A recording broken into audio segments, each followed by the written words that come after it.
Olá, meus amigos, minhas amigas, sou o professor Lac, com muito prazer, muita satisfação. Estamos aí nesse nosso mini curso, batendo todos os dispositivos constitucionais referentes aí ao direito administrativo. Gente, esse assunto aqui, essa aula aqui, esse bloco de aulas, a gente vai estar gravando para vocês, ó, o artigo 37 e 38 eu já gravei para vocês, né?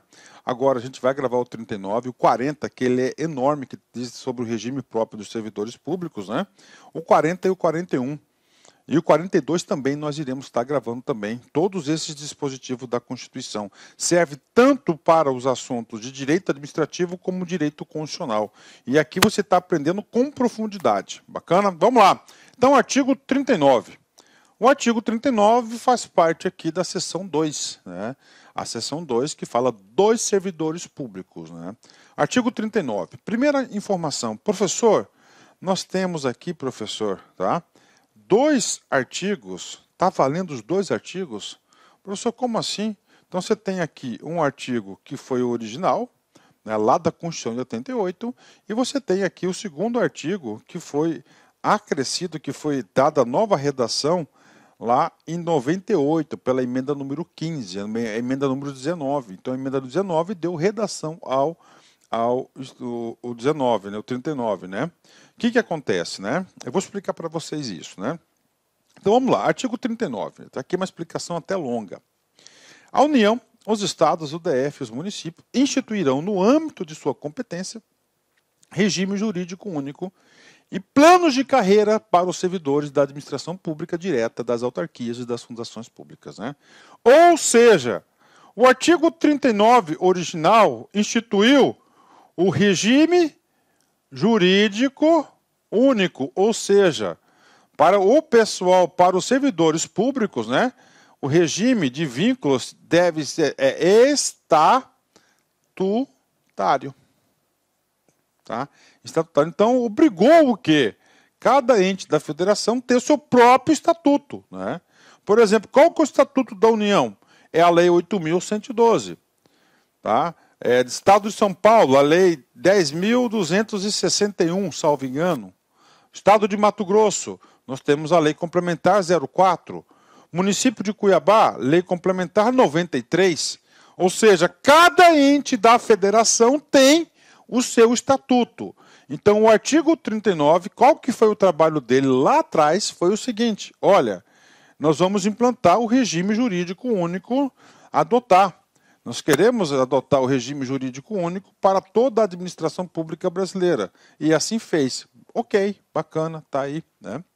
E aí o que aconteceu? Lá em 98, né, na reforma administrativa, né,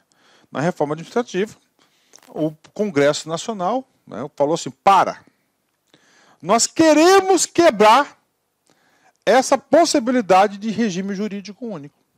Nós queremos dar opção para que os entes da federação, cada um deles, possa escolher o regime jurídico único ou pode escolher o regime CLT. Aí, ó. Pode fazer um ou outro, né? São duas coisas diferentes aqui, né? Ou o regime jurídico único ou a CLT. Ele falou, podia fazer isso aqui, tá? E aí? Tá? Aí, com isso, fez uma proposta de alteração do artigo 39. A União, os Estados, o DF e os municípios instituirão Conselho de Política Administrativa e Remuneração de Pessoal, integrado por servidores designados pelos respectivos poderes, respectivos poderes, está aí. Então, o que aconteceu? O artigo 39, na verdade, ele retirou do mundo jurídico a obrigatoriedade do regime jurídico único e, no lugar dele, colocou um conselho aí de pessoal. Tá, pronto, bacana, tá? A emenda passou, ela foi aprovada. Só que o que aconteceu? Anos depois, mais ou menos uns 5 anos depois, o Supremo Tribunal Federal julgou a inconstitucionalidade formal do artigo 39. Inconstitucionalidade formal do artigo 39. Professor, o que significa isso, né? Inconstitucionalidade formal significa dizer o seguinte, não sei se vocês sabem do processo legislativo de emendas à Constituição, elas são votadas em 2 turnos de cada casa com quórum privilegiado de 3/5. Beleza. Foi aprovado na Câmara, um texto original, foi lá para o Senado Federal, e o Senado Federal, atenção, né? O que aconteceu? Mudou uma palavrinha aqui. Mudou uma palavrinha no artigo 39. Quando mudou essa palavrinha do artigo 39, tá? Mudou essa palavrinha do 39, o que deveria acontecer? O texto deveria voltar para a Câmara dos Deputados para a aprovação somente desta alteração do artigo. Somente isso. E não fez assim. Foi direto para a publicação. Ou seja, houve um erro formal na forma da constituição desse ato.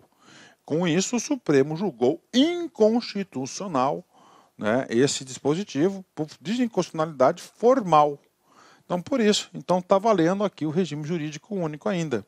Enquanto não sanada, né, essa situação aqui, tá, essa situação aí da inconstitucionalidade formal, vai permanecer 2 artigos. Então, você tem que saber. Então, pronto, né? Poxa, professor, olha aí, a gente aprende aqui, né, cara? Aqui você aprende, pode ter certeza, aqui é conhecimento. Entenderam aqui? Então vale o artigo 39, aqui está o número da DIN, 21354. Quem quiser aí aprofundar nesse estudo, só ir lá no Supremo Tribunal Federal e ler esse acórdão aí, fazer a leitura. Vamos lá. Vamos começar aí. Parágrafo 1º. Então, você tem que entender o contexto, ó, dos servidores públicos. Então, a cabeça já falava do regime jurídico único e do Conselho. Agora vem falando como é que vai ser a estrutura de carreira dos servidores públicos. Olha só.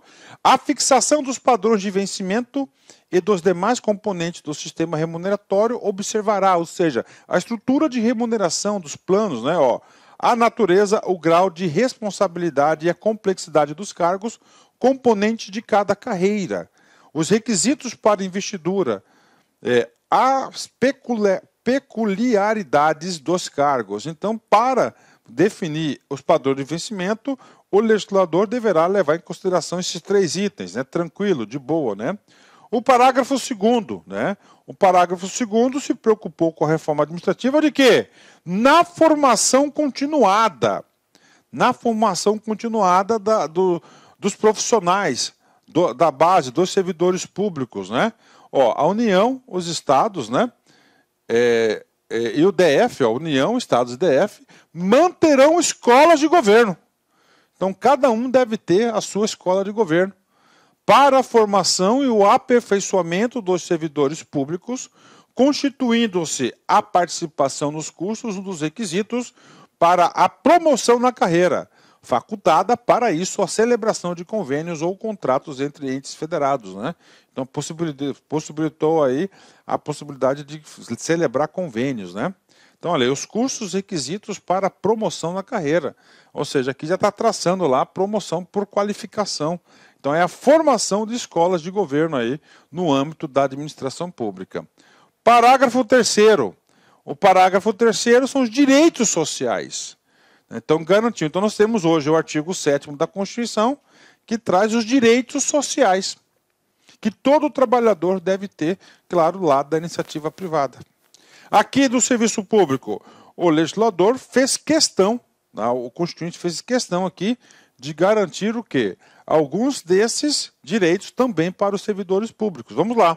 Aplica-se aos servidores ocupantes de cargo público o disposto no artigo 4, 7, 8, 9, 12, 13, 15, 16, 17, 18, 19, 20, 22 e 30, podendo a lei estabelecer requisitos diferenciados de admissão quanto à natureza do cargo exigir.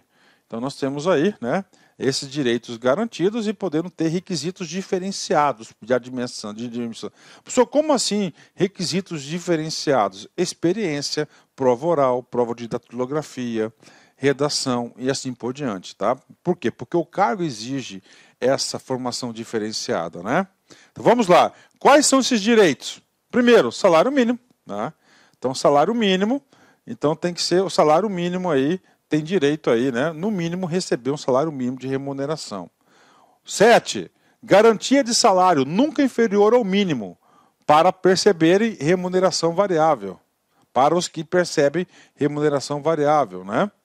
13º salário com base na remuneração integral ou no valor da aposentadoria. Remuneração do trabalho noturno superior ao diurno, então adicional noturno. Salário família pago em razão do dependente do trabalhador de baixa renda nos termos da lei. Então recebe aí salário família somente para os baixa renda. Duração do trabalho normal não superior a 8 horas diárias e 44 horas semanais, facultada a compensação de horários e a redução mediante acordo ou convenção. Com licença, meus amigos, minhas amigas, inicialmente eu peço desculpas por interromper seus estudos, mas essa videoaula é uma videoaula demonstrativa para você conhecer a qualidade de nossos mestres aqui da LAC Concursos. Eu sou o professor LAC, especialista em concursos públicos, que somente em 2022 eu já fui aprovado em 7 concursos públicos. É isso mesmo, em 2022 sou especialista em concurso público e eu estou aqui para te ajudar nessa caminhada do concurso da Polícia Militar do Estado da Bahia e também do Corpo de Bombeiros Militar. Gente, olha só, qual que é o diferencial da LAC Concurso? Primeiro, tá, o nosso diferencial primeiro, preste atenção, tá? Primeiro, nós temos uma ferramenta pedagógica chamada Personal Coach. Personal significa pessoal, coach significa treinador. Então aqui você tem um treinador pessoal de concursos. Essa metodologia ela é baseada em técnicas de administração e ferramentas de administração, mais precisamente administração por resultados. Ou seja, todo dia você tem uma meta de estudos, é isso mesmo. Todo dia você tem uma meta de estudos. Papo sério, se você se matricular, se você cumprir as nossas orientações pedagógicas, se você assistir as nossas videoaulas, ou essas videoaulas da internet e muito mais lá no nosso site, claro, completas, eu tenho certeza que você ficará competitivo e você terá reais chances de aprovação.